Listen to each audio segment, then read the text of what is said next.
Nous avons en fait deux journées sectorielles qui sont organisées aujourd'hui. Donc au Centre Pompidou sur la diplomatie culturelle, enjeux et mise en œuvre, pour répondre de façon très concrète aux enjeux qui se posent et comment est-ce que nous pouvons y répondre. Et nous, bien sûr, c'est dans une réflexion commune avec le ministère de la Culture et de la Communication et avec Culture France.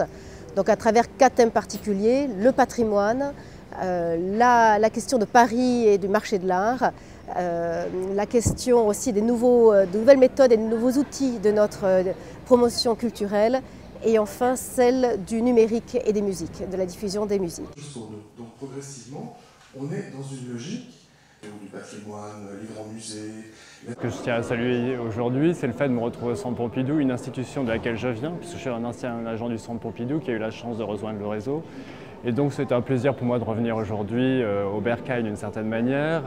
et dans un contexte dans lequel je retrouve des agents qui sont postés à l'étranger et que je n'ai pas l'habitude de voir dans ce contexte. On pense connaître et on s'aperçoit qu'il y a des programmes que l'on ne connaissait pas, des actions qui ont été menées qui peuvent soit nous donner des idées, soit carrément nous mettre en relation pour être en synergie encore mieux par rapport à ça. Donc effectivement, cette interpénétration avec des partenaires que l'on n'est pas forcément obligé de bien connaître est évidemment extrêmement utile. C'est toujours très important d'avoir l'occasion de se réunir une fois par an pour d'abord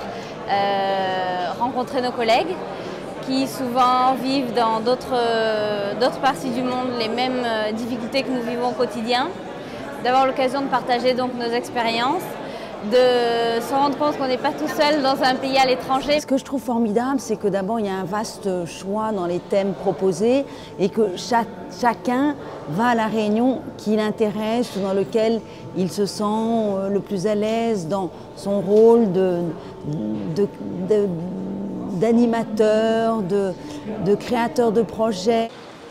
C'est une grande chance pour le Centre Pompidou que d'accueillir pour la première fois ces journées du réseau en son sein pour plusieurs raisons. D'abord parce que les membres de ce réseau sont des partenaires, des complices, des amis formidables pour une grande institution nationale comme le Centre Pompidou qui a développé une politique internationale très ambitieuse, très offensive. Nous comptons sur ces partenaires, nous comptons sur chacun des membres du réseau et nous trouvons à chaque occasion des conseils, des avis, une expertise qui nous sont extrêmement précieux. Et d'autre part, parce que cet accueil au Centre Pompidou illustre la démarche très ambitieuse, très offensive d'une grande institution nationale qui a développé depuis quelques années une politique internationale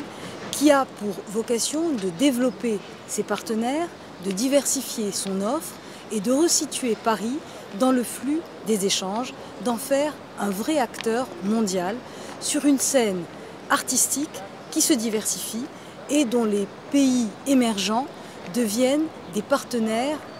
et les artistes en leur sein, des partenaires absolument extraordinaires.